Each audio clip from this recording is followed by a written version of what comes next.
Hello, one and all, and welcome back to another thrilling episode of Off the Dome. I'm your humble interviewer, Jordan. Oh no, I was just thinking the other day, like I haven't fumbled one of these in like 6 months. Oh no, you jinxed yourself. I know. Hello, one and all, and welcome back to another thrilling episode of Off the Dome. I'm your humble interviewer, Jordan Brown, and with me for the very first time is our Genius GM. Say hi, Genius GM. Hello, it's me, Genius GM. Oh, Connie, thank you so much. This is so exciting. Obviously, huge things going on for you. We've actually played a game together, which is also very cool. But obviously, the thing people want to know the most, are you regularly eating instant coffee as a snack now? You know, this is so funny that this has become my legacy on Adventuring Academy, because I'm actually not a coffee drinker at all. There's like no caffeine in my system. Though it was surprisingly not horrible. Oh. Like I would not be entirely against it. That's fair. It is. It's just. I think it's. I think the legacy is because Brennan had such a strong reaction to it that it just became like the most clippable part of the episode, although certainly not the most interesting or introspective part, but the wildest that someone put instant coffee on a table. I know. We trusted the process. That's what we get for trusting the process. Yeah, the but real honestly, lesson it here, made for a really great moment. So it really did. I rewatched it today because I was like, it was just instant coffee, right? Like my brain was like, it's been so long since I've watched it. I'm gonna rewatch just that clip, and so like fired up Dropout and was like, search for coffee, and I was like, there it is, 50 minutes in. It's funny. Obviously, then you go on to talk about the more important things of like juice, such a good option as a snack at the table. I feel like, that conversation really got overshadowed by Brennan choking on instant coffee, but what are you going to do? Yeah, I mean, as it deserves. That was truly a hilarious moment. But yeah, I am a juice apologist. I drink straight uncut juice from the tap. It's what I drink instead of coffee or tea. Yep. I just need the sugar to get me through the day. It's either juice, or if I'm feeling a little frisky, I'll cut juice with a little bit of water. That's it. Spicy. A very boring life here. Yeah. But no, a juice does get me through recordings, gets me through streams, and I like to have a little meat snack, as I discussed on Adventuring Academy as well. I like having a little prosciutto, a little salami on the side. Yeah, so good. Yeah, I'm living in brunch time all the time. Like I have caffeinated sparkling waters that just like I cannot stop drinking. I know, like I went to the dentist pretty recently, and they're like, "You drink a lot of soda," and I was like, "I don't drink any soda." And they're like, "Sparkling water," and I'm like, "I drink a lot of that." But I can't stop. I need the caffeine, and I don't like coffee, so. I hear you. I absolutely hear you. The thing that I think kind of scared me off of anything sparkling is like the kidney stone horror stories. That scares me. They're not good. They're so bad. I haven't had one since I've switched off of soda. Knock on wood. But like. Yeah, I've had a couple of them where where I was like, oh, it sounds nice laying down on the floor right now, and I'm like, oh, that doesn't seem like a great sign. That seems bad. It's like you try to convince yourself that like your lower back pain is just like you must have stood up weird earlier, and they're like laying down on the ground is a normal reaction to a small amount of pain. Like no, absolutely. Listen, as an IBS sufferer, I'm right there. Yeah. I'm right there with you. Yeah. It's good times. Kidney stones, IBS, we got it all. I became lactose intolerant in 2020 at 37 years old, which was a thing I didn't know you could do. Like that's terrible. Yeah. Just like my sympathies with you. I became lactose intolerant at 21, actually, after a glorious adolescence. Yeah, eating pizza. Yeah, I didn't know it was a thing that like just could happen as an adult. You're just like, nope, no more milk. Like, no, it is such a thing. This might be absolute like garbage pop science, but I think I read somewhere, or maybe like I heard it on TikTok once. So I'm pretending that I read it in an article somewhere. That like apparently your allergies can change every like 7 years or something. It's like your entire body. I don't know. It's like something about it. It's like absolutely a thing. Yeah, I hate that. I hate it. Yeah. I hate it so much. Bodies. Also, they're weird. Bodies, they're weird and we have to have them. Yes. Speaking of, this is not a transition, but like I was trying to think like how do I transition to Godkiller off of that, because like that feels like a bodies were weird and we have to have them. Feels like a smooth transition to Godkiller. I don't have it, but like obviously you're so good at what you do. It's like, it's thank you. Genuinely unfair. I know when Haley Whipjack reached out to me and was like, "Hey, do you want to be part of the Unprepared Casters charity stream?" I was like, "Yeah, of course I do." Like, what an honor! Are you sure you have the right person? And then they were listing off who was going to be on my hour, and when they said you, I was like, "Oh no!" But like, what do I do now? Like, there's someone too good playing with me. Aw, shucks. No, I don't actually think that's true at all, because I genuinely do believe this. Everyone brings their own very special, very unique spin to the table whenever I share a table with a new person I've never played before. I'm always really excited to see like what the dynamic's going to be like. And I feel like we have such a good dynamic in our particular hour of the crawl. Yeah, it was a ton of fun. It was super fun. I will say, like, going in, I had two goals. It was to make you laugh and to make Haley laugh, and I accomplished both of those things. And I was like, we nailed it. But yeah, like, it was super fun to get to like really organically come to. If you haven't watched the Unprepared Casters charity stream first hour yet, Connie's character and my character shared a little smooch. And wild magic. Yeah, as a wild magic surge made my gnome like 6 feet tall or something in the moment. It was so much fun. Yeah, no, and I think my character turned blue.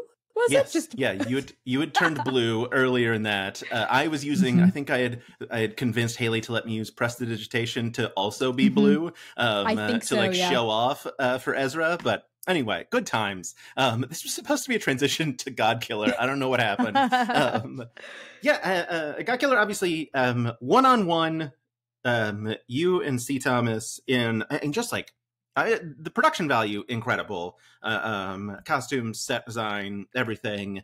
I mean, even like the introduction of like, hey, this is bad. Here are the content warnings. Like, even it feels like a Twilight Zone episode where like someone comes in to be like, the story you're about to see, like fully like that vibe. Obviously also Godkiller. Sorry, I should say Godkiller Last Hope, because Godkiller is the system. Last Hope is the actual game. This is like Never Stop Blowing Up. Never Stop is the system. Never Stop Blowing Up is the game. Because why not make it confusing? But exactly branding. Yes. Yeah, can you talk me through like Godkiller, where that came from? Obviously, like that one-on-one storytelling in TTRPGs, such a unique blend. I'm going to stop talking and let you go now. Yeah, absolutely. So for folks who might not know, Godkiller Last Hope is Transplanar RPG's first in-studio production of an actual play. Very exciting stuff. It is a story about one player, the Godkiller, and one game master, God. And I happen to be the game master for this actual play series, and my partner, who is also my dramaturg and my producer, and one of the main cast members of Transplanar RPG, C. Thomas, is the Godkiller.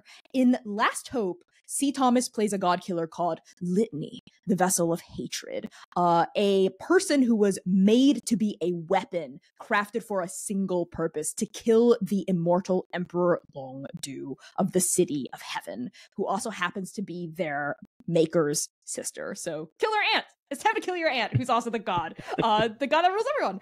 So this is very much a story about cycles of trauma. It's a story about rage and vengeance, right? The steep, viciously transsexual, I would say, costs of becoming. We were talking about bodies and bodies being weird, right? We have a body. And for me, as like particularly specifically a trans artist making this work, I think any work about acts of becoming to me feel like inherently very queer, very trans, right? What it means to carve my own purpose out of literal blood, blade, and bone, which is what Litany was made from. Litany was made from a shard of their mother's rib, a drop of her blood, and a fragment of the sacred blade lodged inside their mother's chest, which Longdu used to kill her. but she's still alive. She's like a ghost of a god of a ghost, tethered to life by rage. That's it. The sheer force of her rage is what keeps her here. And she basically gestated Litany to carry out what she couldn't finish, which is to kill her sister. So this is very much a story about a weapon learning to be a person. In some ways, it's kind of a Godkiller tale told in reverse. If you're familiar with the game, its core themes, or if you've seen any aspect of Godkiller on any, if you've listened to Tightrope, right, on Unprepared Casters or like any other Godkiller show, a lot of Godkiller narratives are about like kind of like a regular person or a mortal learning to grapple with their godhood, right? So as a Godkiller, typically you start out as just like a regular person and then you stumble into your powers somehow, somewhere. But in Last Hope, it's kind of the opposite of that. Litany was made from birth, created literally, birthed from a river of blood to slay this specific god, right? And at the very beginning of the pilot, they've already killed multiple gods, right? All to prepare like training wheels essentially to take down Emperor Longdu. So in a lot of ways, at the beginning of the pilot, also an absolutely phenomenal intro with like, I thank you. Like you sitting at the table, see like back to you, you start an intro, they hop in with like bullshit. Like, was that? I mean, obviously, like you had to have planned part of it because he wasn't at the table, but like. How fast, like, obviously, like there's a point very, very early on. I don't want to get into spoilers. Obviously, everyone should go watch it. But, like, point very early on where like the first dice roll happens. And truly one of my favorite things where you're like, all right, here are 3 things. Are any of them true? And one of them's like, a god that doesn't want to kill you isn't nearby or whatever it is. And it's like, no, there is one actively trying to kill you at this exact moment. That's why you're rolling. Yes. Yeah, how much of that had you planned out? Like how quickly did improv come in? Did you have sort of the structure of that intro laid out? Since obviously it was your first in-studio production. Yes, so not scripted, but especially the intro was very much the word we like to use as choreographed. Drawing on C's literal like critical dance scholar background. They're also a dancer, a movement artist. And we had talked about how we wanted to open the show, right? We knew what the core themes of the show were going to be. We knew it was going to be 8 episodes, about an hour each. So there were like specific production standards we had to adhere to, right? To make sure that the story came out in a cogent and compelling way. But we were like, we want to do something different with the intro that we've not really seen done before in an actual play, particularly like an in-studio work, which is to also kind of softly break the fourth wall in some ways, because the intro you're referring to is C is standing upstage. I'm sitting at the table. C's back is turned to the camera. I'm sitting at the table as a GM and I'm looking at one of the cameras and addressing the audience. And I open with, "This is not a story about killing gods." And then C turns their head, looks at me, scoffs, and says, "Yes, it is." And I go on to address the audience. I don't turn back to C yet. And I say, "This is a story about XYZ. This is not a story about XYZ, XYZ." And C gets like visibly more distraught. They turn and they face me and they go, "No, yes, it is. This is my story. I'm the one telling it. I'm the Godkiller. This is what it's about," right? Turning to me, and we start to argue in a kind of like above the table, at the table, fourth wall breaking, but also embodied like character roleplay way. Like we're melding the boundaries of what is above the table knowledge and what characters at the table know. And then at some point during this argument between myself as God and C as player, I take out C's miniature of Litany, their character, and I hand it to them, and they place it on the table. I invite them to sit, and we begin. Like, we plunge into the session. And that kind of opening was something C and I talked about. We wanted to open it in a fresh way, a different way, yes, but also a way that was deeply thematic to what the core of Last Hope was about, as well as the core themes of Godkiller, the game itself, of which I'm also the designer. The game is very much about interrogating power, yes, but in a deeply diegetic way. So in character power, yes, like the Godkiller as a character with the power to kill a god, but also the way I market the game is it's a game about killing your GM, right? So there are mechanics that allow the player to take complete narrative control. And there are mechanics that force the two of you as a duet to balance the power and the agency of a narrative between the two of you. For instance, a mortal move is a class of actions you can take within the game where you cannot roll. There are no rolls involved. You just answer 2 questions. The player gets to choose the first question they answer, and the GM takes whatever question that the player doesn't pick. And each of the questions, one of them always establishes a boon, like something cool that you get, and the other one always establishes a consequence. So the player gets to choose if they want to decide their own consequence or they want to decide the boon they get. And that kind of shapes the narrative and drives it forward regardless. So all these things about the balance of power between player and GM, the balance of power between God and Godkiller, these are things we wanted to kind of discuss and lay out, articulate in an artistic way to open the show. Yeah, and it works. Like I said, it works so well. It's so compelling, just like really brings you in, and like it's not something I've ever seen before. Which I haven't seen. Look, I haven't seen enough actual plays because who's got the time? But I've seen a lot. They tend to be really long. Yeah. Yeah. It's also interesting. That's something I saw recently. You had an interview with Screen Rant, right? Am I making that up? It's Screen Rant, right? Where you talked about like how some people had come in and been like, "Hey, like, is it Chaos Protocol season 1 is like 120 episodes or something like that?" Or that's our very first your very campaign. First, sorry, before Chaos the second Protocol. Stranger. Yes. The whole thing was about 120. Yeah. Yes, and and now like obviously much more condensed stories, and I feel like I've seen that trend really take shape over, outside of like Critical Role for obvious reasons, like really take shape of like much shorter chunks in actual plays of like, hey, here's our 10 episode season or whatever it is, like we're in, we're out. There was a question here. Is that something that like you think about as you're obviously developing your new, like the next series, like Chaos Protocol season 3 is on its way? Like how is that thought process for you? For sure. I think it goes toward talking about long-term campaigns versus shorter-term campaigns and like a trend of it.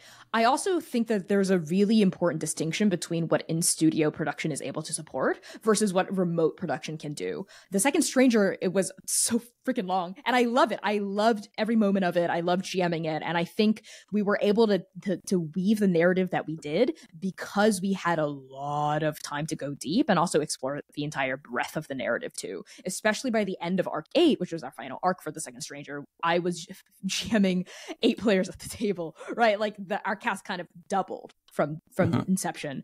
But I think, and this was something I was noticing when doing Last Hope, which I've mentioned is our first ever in studio actual play. Up until that point, we've only ever done basically like Zoom APs, right? Like remote work, podcast based, and also like remote video work.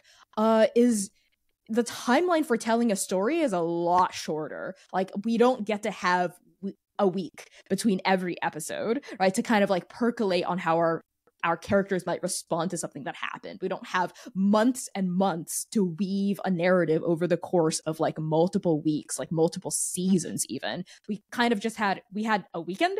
We knocked 8 episodes out in 3 days, right? We did like 3-3-2 in terms of like how we shot the episodes. So that was kind of a practice in really truncated, like speed running basically an entire campaign. It's 8 episodes, which I would consider a mini series, right? Each episode is about an hour long, but we were able to basically tell an entire main story arc and take Litany from point A to like point Z for their character growth. In a lot of ways, we think of Last Hope as a prologue of sorts, because yes, there's like major, big, important plot things happening, of course, 100%, but also like Litany as a character has to grow from A to Z to be able to come to the conclusion that they do by the finale. And if we were able to make like a second season, that's when we would be able to really dive into like the meat of the world and like really do plot stuff. But the character has to get there first, right? The character has to have grown to a certain point to be able to affect the world in a way that we want them to, right? To play along the themes that we're interested in exploring.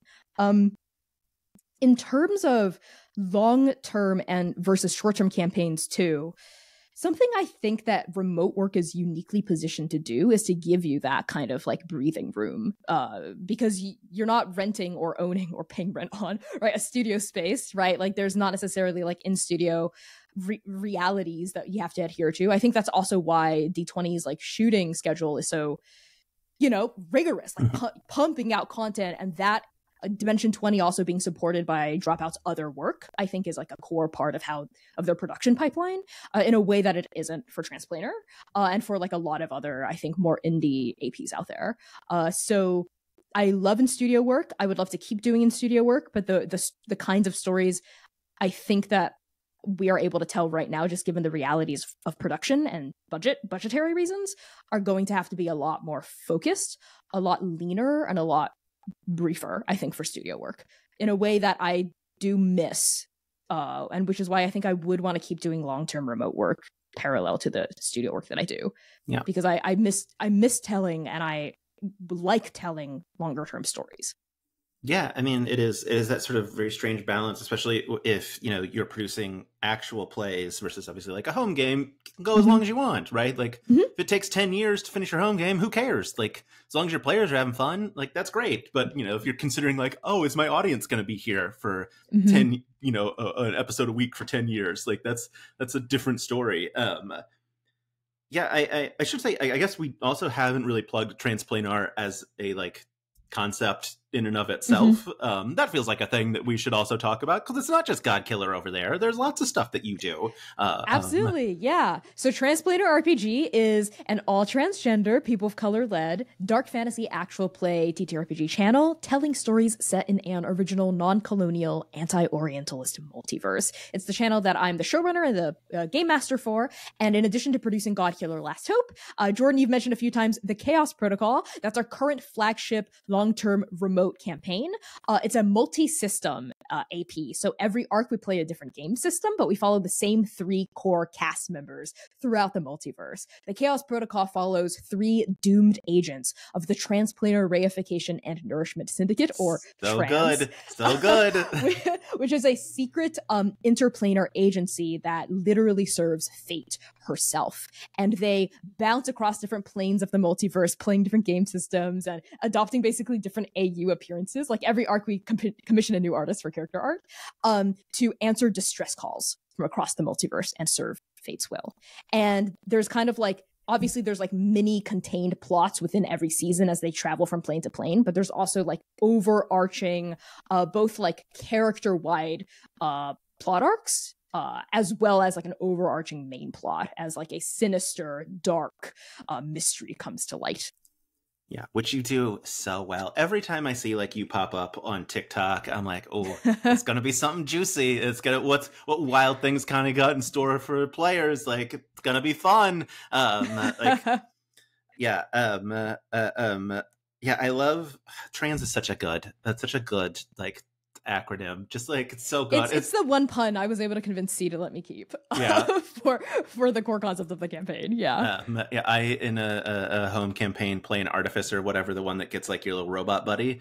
And I named my robot buddy Mechanized Unit Responsible for Protection and Heroism, or MRF for short. And I was so proud of myself. That's cute. I was like, it's Murph. Now let's make the letters work, which is always how you want to run a joke. One of the things also that like I think super interesting about like obviously like I love that you're playing a bunch of different systems. As someone who has been slowly branching out from 5e to like play other systems, I find it so helpful when there is an actual play that I can like dive into to be like, all right, I'm going to watch these people play and then I'm going to kind of understand, because I'm not going to read the whole book, that's for sure. Like who's got the time? But yeah, I love that you're playing different systems in each of these arcs. And also obviously like you're designing systems as well. So like you have such a good eye, I'm sure, for, like what works and what doesn't work, but specifically thinking of like actual play versus home play. So what do you have like things that like jump out at you like, oh, this works great in a home game, doesn't work great in an actual play, or like vice versa kind of stuff? From like a system design point of view? Yes, absolutely. There are some systems that I think either by accident or by intention, perhaps a happy blend of both, are a lot better suited for actual play than others. One such example, I think a system that actually does really well in actual play is the Wild Sea, which is a system we use for Arc 1. And the system we used for Arc 2 is City of Mist. And there were some aspects of the system that I ended up homebrewing and kind of like hacking a little bit to streamline it a bit for the kind of play and narrative experience we wanted to have. And Arc 3, our system hasn't been announced yet, but I am eyeing a very popular system that folks in Ooh. TTRPG space really like. I'm eyeing it. I've never run it or played it before, actually, surprisingly, which I think is very surprising, especially given how much I love dark fantasy. But I'm eyeing it, and I'm likely also, similar to how I homebrewed and hacked City of Mist, I'm going to be homebrewing and hacking this system as well to just make it work better. And there are some like world building concerns as well for it. But yeah, I would say mechanics that are very, and what does this word even mean, right? I have a lot of game design thoughts about it, but just for the sake of being able to say what I mean, mechanics that support like a story forward kind of play, right? Not anything too wargamey or too crunchy, right? Anything where you have to like track a lot of different subsystems tends not to be great for actual play because it slows down adjudication, and it can kind of bog down play. Basically, any rules that get as little in the way of I want to do this thing. Okay, here's what happens when you try to do this thing. It's like as any core resolution system that can streamline that as much as possible is great for actual play. Yeah, I talked to Carlos Luna pretty at length about the Never Stop system for Never Stop Blowing Up. And he described it as basically like the refrigerator box you get as a kid. So instead of like, not like the refrigerator, like the box you get for your Christmas present that you want to play in instead of your Christmas present. Yes, and like, yes. you know, the box is going to break because it is not designed to last. And so like they built a system that is designed to break. But like is supposed to be like super fun, gonna break, but real like a real short-lived burst of energy. And I was like, oh yeah, that's an actual play system. Like build a system that like, yeah, it's gonna break along the way, but hey, you're done in 10 or whatever it is, you know,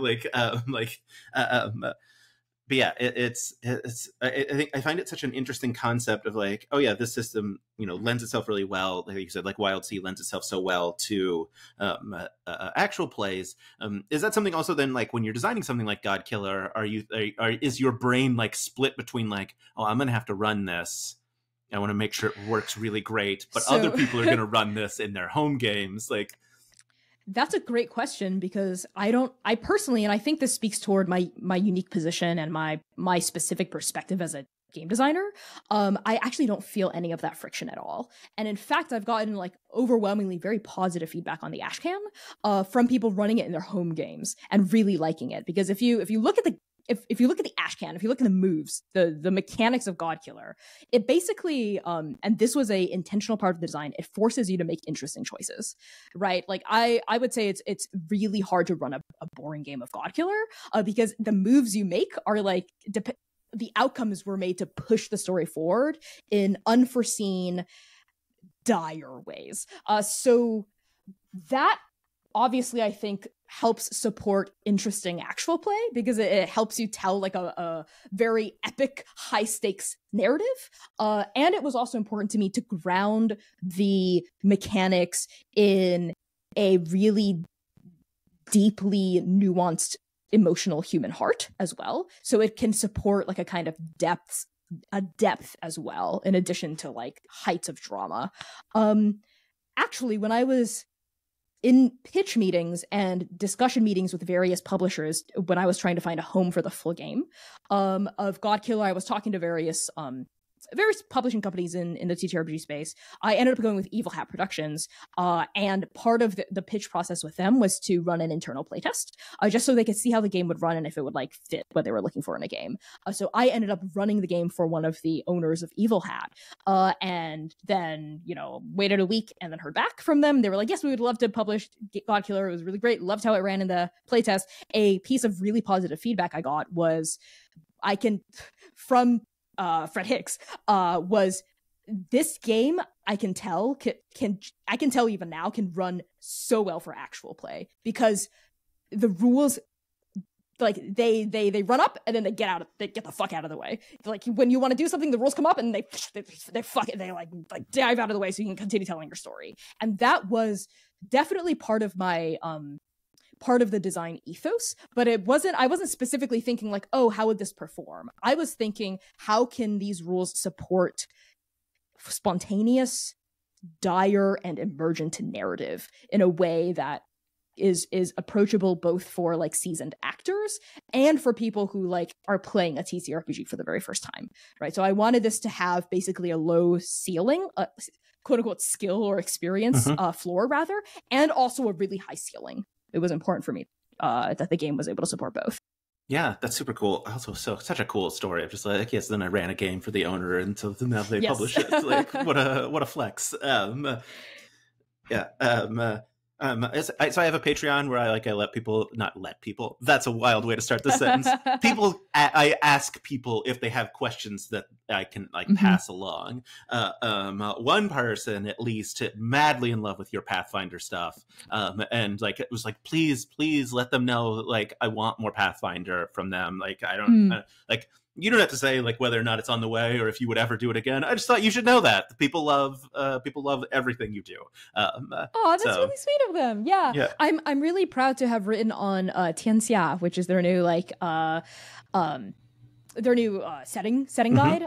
The world guide is what I worked on. That was just an absolute joy. I would love to do more stuff with Paizo / I could maybe see myself running something in Pathfinder. I just think in terms of for our main campaign, for the Chaos Protocol, it might be a system that we use for maybe an interlude, an interlude one-shot between arcs. I'm not sure if I'll use anything like Pathfinder or any of the other I don't use this in a disparaging way. D&D likes, basically, coming out from various publishers, like Tales of the Valiant, Daggerheart, right, in a response to the whole OGL fuck, right, that we cannot forget about.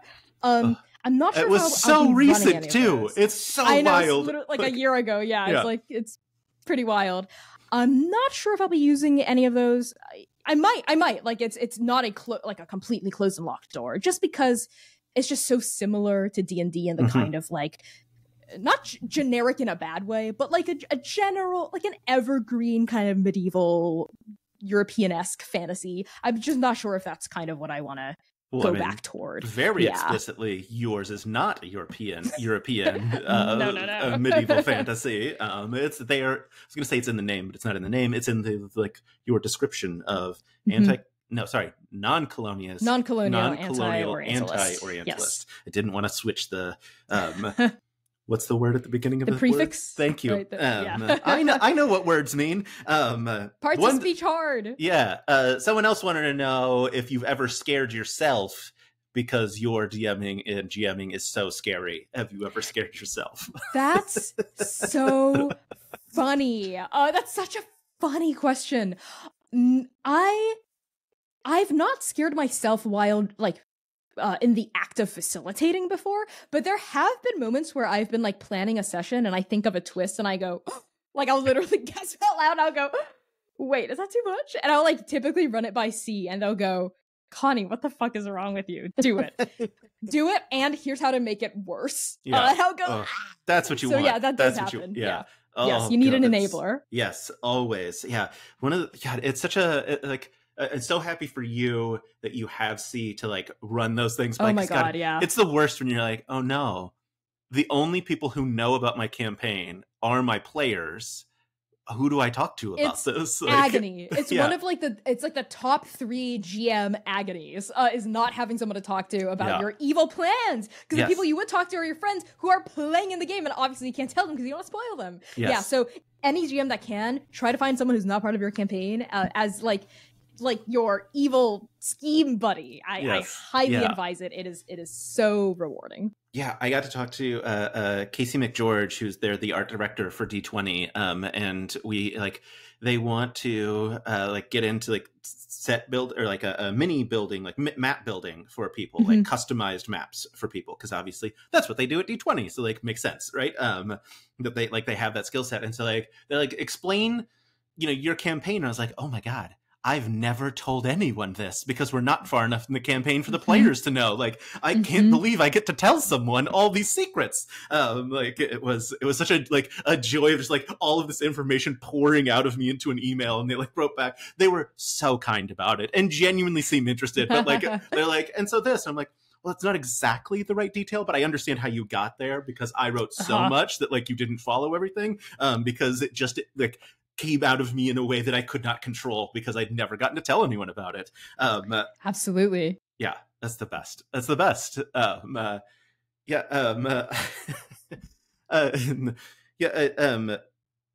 Yeah, so we've talked a bit about like obviously like your like obviously you've helped with like Pathfinder stuff and that new setting or is it's a new setting, right? I haven't. Well, it's been written about with Paizo in the past. This is kind of like a revamp because the old setting had some racially insensitive stuff, right? And so they were like, let's do this again and let's do it better and let's do it right. Yeah. So they got like a team of like tons of like Asian writers of like all different backgrounds and cultural experiences and whatnot to like come on and write different parts of both the player guide and the world guide.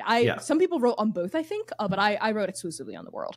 Yeah, what I was really curious about is because you are so good at world building. Obviously, like I mean, you know, like start broad. Where do you start in your world building? Like, is it like I've got an idea? Like, is it different every time? Well, for me, because I'm also an actual play person, it starts with where this world is going. What this world is going to serve. So am I building a world for an actual play one-shot? Am I building a world for a home game that is going to go on for an indeterminate amount of time? Am I building a world for like a long-term actual play campaign like the Chaos Protocol? Because my approach to world building varies vastly depending on the context in which I'm building the world.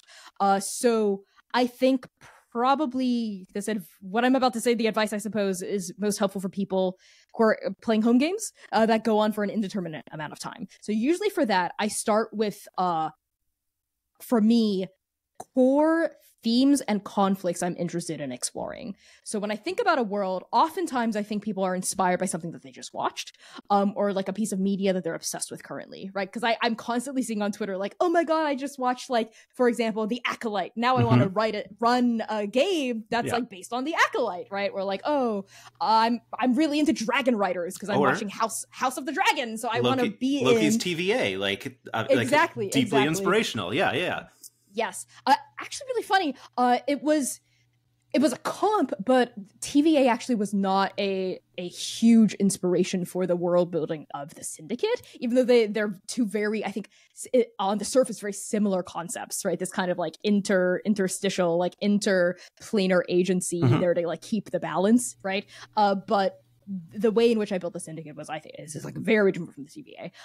But in terms of where to start, I start like with a core concept that usually has some like tangible aesthetic to it, like a genre to it, right? So like, for example, I'm interested in like running a vampire hunter / vampires campaign. I would love it to be dark fantasy.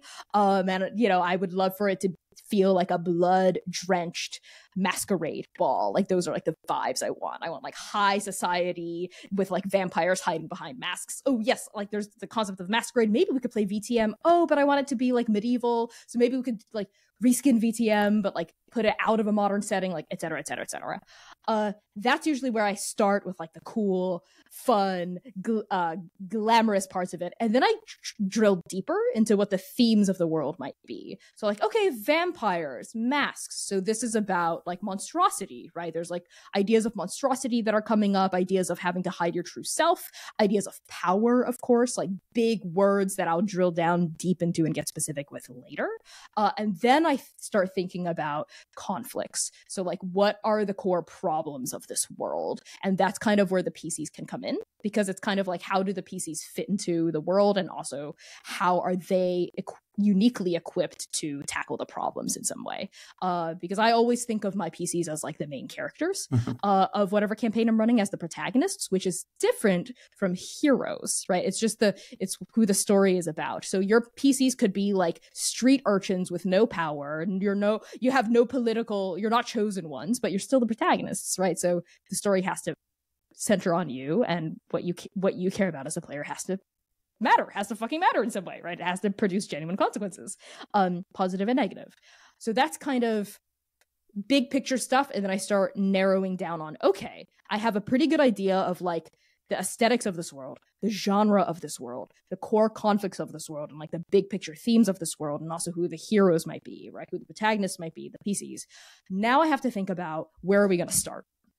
What are like the tangible, actual, like actionable places where we begin in session 1, right? Because I am very much a proponent of laying down the track as we go. So I have a general idea of like kind of where the campaign might head, but the specifics of how we get there, I don't necessarily pre-plan. I like to prep situations, not solutions.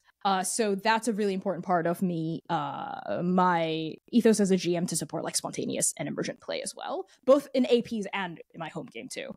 So that's a lot of stuff. And a lot of this is also like an ongoing back and forth conversation with my players. I involve them during pretty much every step of the process. Sometimes when I'm like stuck between premises, I'm like, oh, it could be really, I could really love like a sci-fi horror survival campaign right now. Ooh, or like a dark fantasy medieval vampire thing. Ooh, or like an urban fantasy werewolf / shifters thing. I'm kind of torn. I'll like pitch it to my players and have them vote.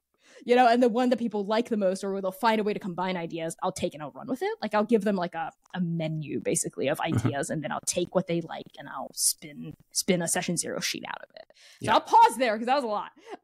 No, it's fantastic. I got to like I love like cooperative world building. It's so much fun. It's like I ran a home game that went like 7 years. We went 1 to 20 in 5e, and now we're playing Pathfinder for campaign 2, like same world 30 years later, which is just like one of my favorite little toys to play with, of just like, hey, look, it's the consequences of your actions from campaign 1, and now your new character's dealing with it. Like, I love that. Yeah. But like one of the things that was really fun is one of my players wanted to play like a red panda. A red panda. That's there's no like just a humanoid red panda. And I was like, yeah, of course. And they're like, I'm from the Feywild. I'm like, okay. And I'm like, all right, well, we're starting in this big city. And I'm like, what if Central Park style, there's a massive forest in this city, but it's just a split between the Feywild and like the material plane, and like the like forest has sprung out. I'm like, this is so wild. This is delightful. Like I love that. The thing I would have never like Republic City vibes. Yeah, it's so much fun. Yeah, like the thing I never would have thought of. Even having seen Korra, like just like not an idea in my brain. It's like my player said, I'm like, this is great. This is perfect. I love this so much. People can go on a walk in a forest that is always dusk at any point. Like what fun. You mentioned session 0. Now what is it? Obviously, like session 0 is incredibly important as well. What are you, a master of the art form, running in a session 0? I also, before I answer that, I just have to point out that you have been like buttering me up this entire interview with these like incredible compliments. Correct. That I feel I could not be more buttered. I feel like a baguette. So thank you. But first of all, I love that you built your players' desires like into the literal physical architecture of the world. That is excellent. That is like the peak of GMing for me, because that shows that you listen to your players, and that's what you care about the most, right? That they are the center of your world, insofar as their desires will literally shape what the world looks like as well. It's why, like you've mentioned, I'm so passionate about collaborative world building. I'm a writer as well. I like writing prose. I like writing fiction. If I want to just completely control what a world is like, I'll write a book about it. I'll write flash fiction. I'll write a short story, right? But that's not why I GM. I GM so I can have ideas, but I also want to see what my players bounce off of and come up with as well. Like that is what makes this fun for me. And I think we don't have to talk about that necessarily right now, but that is, I think, what we can talk about that. Like it's right? The best. Yeah, I think there's sometimes like GMs who are very like possessive of their worlds, and they worry that their players are gonna like. I think it fundamentally is about a lack of trust. They worry that the players are gonna like fuck up their world or like not respect their world, right? So they're like, I actually don't think that's how that works in my world, right? Because they have a very, very restrictive or rigid idea of how things would work in their world, and because they're God, because they're the GM, what they say I want goes. Nothing more than my players to fuck up my world. That's exactly what I want to happen. That is exactly what I want. Yes, that's exactly where I'm at. Like literally the dedication on the Godkiller Ashcan, which I will replicate for the full game, is this game is for C. Thomas, the eternal Godkiller of my heart. Never stop fucking with my plans. Yeah. Because that is what I love the most as a GM, is when a player fucks with my plans. plans. I love that. Please keep doing that. The best. Especially in a way that's thematic that we all sign up for, right? Which are the kinds of people I invite to play at my tables. But going back to your session zero question, which is also great. I love session zeros. And I love session zeros insofar as Transplanar is kind of notorious for having so many session zeros. Before the Chaos Protocol, like Arc 1, Episode 1, like we streamed it, we had like 9 or 10 session zeros with the cast. No, we actually did. The first one, which was like a session -9 all the way to session 0, right? Like session -9 was an interest check when we were like casting. I like invited the cast on. We were like, these are da-da-da. Do you want this? These are the other people involved. This is what the rates are like, blah, blah, blah. They were like, yes, yes, yes. Got them on. And then the next one, we weren't even talking about Kerrigan. We're just getting to know each other. And we talked about what we wanted to get out of the show. And I talked about, this is what the show is about. This is how I run Transplanar. These are the core themes of the campaign, right? That you all already knew about the interest check. Like, how are we feeling about that still? Let's talk about safety tools. Okay. And then the next session 0 after that, introduce them to the world. Like, here's the world that I've got. Here are some core questions about the world that I would like you all as the players to answer. And here, kind of like the fun homework I left them was like, come up with like a few character concepts that we can all talk about together and pick together. It was important for me that they would come up with like multiple ideas so we can kind of like see which one would fit into the dynamic best. And also, like, if they had like a favorite idea, like, of course we would honor that too. And then more session zeros came on to like flesh out the characters, to talk about the system we were going to do for Arc 1, to talk about the overall trajectory, the big picture themes of the campaign. And then another session 0 to talk about Arc 1 specifically, now that we're done talking about the campaign as a whole, right? Because we had to build out the characters and set up all of their arcs that would support long-term play across 8 arcs, which they all knew was going to go on for like at least 2.5 years. Because that's kind of what happened with Discipline Stranger. So there were concerns of like, not concerns, but like questions, right? About how am I going to build a character that I'm able to play for 2.5 years across like over 100 episodes and still feel like I have a lot of new places to go with this character over the course of like arcs and arcs and arcs and arcs, right? So it was important for us to be able to support them in that. And that's where C comes in as a dramaturg. They really help facilitate that process. They take like, their role as dramaturg is, what do you want to do with this character? Here's how I can help you get there. Right? Never telling them what to do with their character, but more so just like any storyteller with any craft in any medium, what is the effect you're hoping to achieve with this art? And how can we help you get there? Right? Like that's their role as the dramaturg. As for my side of the session 0, actually, my process is typically even more involved for a one-shot than it is for like a long-term campaign. There was a lot of onboarding work for like starting up the Chaos Protocol, but now our arc-to-arc session 0s, we kind of already know who the characters are and we kind of like have a general sense of what the themes are going to be like for each arc going into them. That's what we talk about. And we do like a safety tool refresher, of course. We also have like mid-arc session 0 check-ins. Like at the midpoint of each arc, we have a session 0 and we talk about safety. We talk about like how things are going, just kind of like a pulse check, right? But what I really like to do for my home games and one-shots that I run is put together a little session 0 sheet. And what I have on this sheet is everything. It starts with like a check-in and then safety, right? Just like safety stuff, the tools we're going to use, lines of veils, etc. And then the really fun stuff, which are thematic questions that I write. Because at this point, when we have the session 0, we have already locked in a premise. And we've already locked in like an overall tone. So everyone going in knows like, oh, we're going to play like sad space cowboys, right? Like they already like kind of like know the vibe of it going in, but they don't know the specifics. So this is when I tell them the specifics and I ask questions that are pointed toward the theme. Like, for example, each of you has like a scorned ex.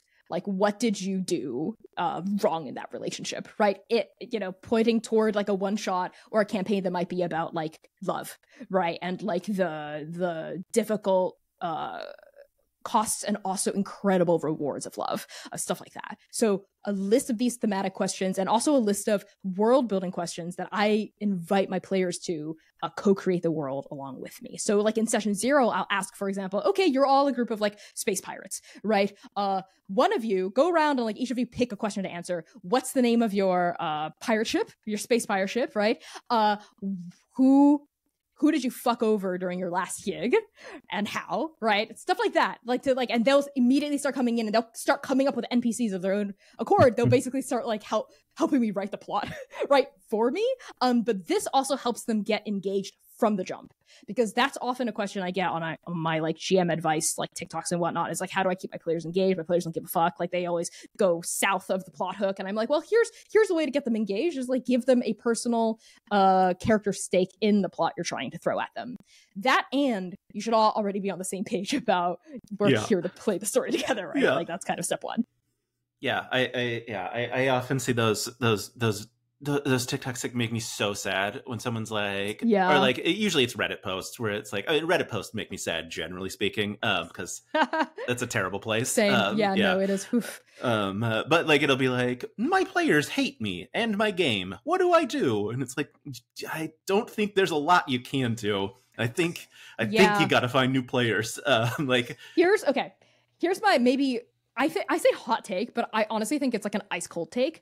I think that 99% of problems at a TTRPG table boil down to the same issue, which is opposing desires.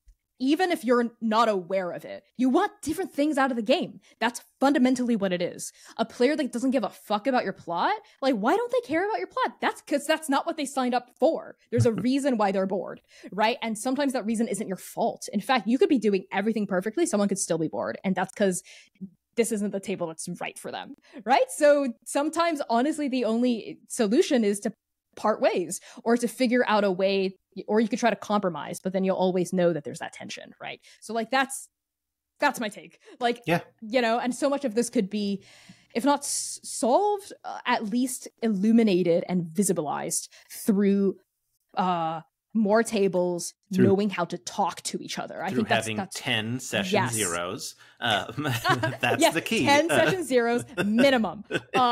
20 if you want to really get a gold star. But it's about, this sounds so trite, but it is about communication.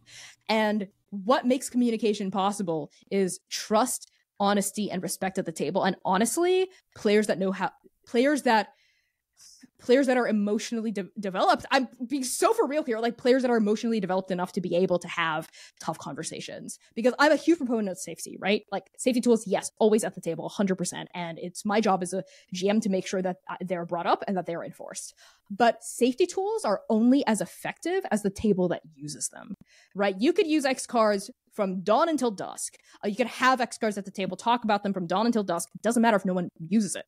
Doesn't matter if no one actually respects the safety tools that we have all agreed to utilize, right? So I've seen a lot of like, both personally and also like from afar, a lot of this breakdown of communication that I think just speaks toward like a fundamental lack of trust and a lack of respect at the table from everyone, right? Yeah. Mm-hmm. Yeah, it's interesting. When I started playing that original game, like I didn't have any concept of safety tools. Like it was, I was just diving in. Like I'd listen to the Adventure Zone, and I was like, I think I could do this. I say that and I feel bad because I'm like, it feels like I'm insulting Griffin's incredible work. But like what I mean is like when I first like thought of the concept of like GMing, I thought it was you are a type A person. You have every possible scenario planned for, everything like is ready to go. Like you have your notes and like there's not a thing that you could do that could be surprised. Like you are ready. And then I listened to Balance and I was like, oh, it's improv. Oh, okay. I could do that. Like I can't do the other thing, but I can say yes and when my players do something crazy. No problem. And so like it recently, like obviously like spending more time in the community, like I started learning about safety tools, and so I had like introduced them to my players like after we had started a game of or in a campaign. And I'm very blessed in that I don't think we've ever had to use anything because they're all like incredibly close friends, and like the sort of thing that you would expect to have happen of like, there's a reason you're good friends. You're not going to like push past, and you would recognize when like something is like tension in another good friend of yours, but also how important it is that those safety tools are still there and like available. In case you need them, for sure. Yeah. And I'm right there with you. Actually, I was inspired to get into APs because of balance as well, and because of Blake Griffin's incredible GMing. Yeah. But I'm literally right there in the same boat with you. When I first started GMing, it was with D&D, and it was for home games, right? I was DMing home campaigns. I didn't use safety tools because I didn't know what they were, right? So like, shit would happen where like I would pull some shit, and actually C has been playing in my campaign since when I first started GMing. We met in college, actually in undergrad. I ran like a college campaign that they were in. I like pulled some shit, and I remember they were like, we had no idea what like X and O, rewind, red, yellow, blue, green were at all. But they went, can that not have happened? Because that makes me actually deeply sad in a way that isn't fun. And I went, oh my god, yes, of course. How about this instead? And then we just like took it from there. And that was us using safety, even though we didn't have formal tools, right? So I think that's kind of what I mean by safety tools are only as good as the table that uses them. Like it's kind of like your mileage may vary, right? So like when I sometimes see like people who are anti-safety tool being like, well, my table doesn't need them. We just use a little thing called talking to each other. Ever heard of that? And I'm like, that's safety. I'm like, I don't know how to break this to you, dude. Like, that's safety. Sorry, but you're actually an ally. Like, what to say? Whoops, you're an ally. Sorry. Yeah. Safety tools are just a way to codify and officialize communication, right? And like knowing how to talk to each other. They're especially useful if you're playing with strangers, right? Because then you're like, I don't know how to talk to you, so I'm just going to wave this card, right? Like, and that's useful, very useful shorthand. But yeah, I think that as long as tables are like fully communicative with each other, like know each other's boundaries and hold trust and respect with each other and know how to work through conflict with each other, like honestly, like you could or could not use safety tools. Like I will always at my tables always use safety tools just because I find them extremely useful. But that's kind of what safety tools are. A tool. They're trying to help produce a particular outcome and create a particular kind of table culture, right? There are many different ways to get there, right? And safety tools are just a very reliable way to do so. Yes, absolutely. 1,000,000% agree, as I do with everything that you've ever said ever about everything. You're always right.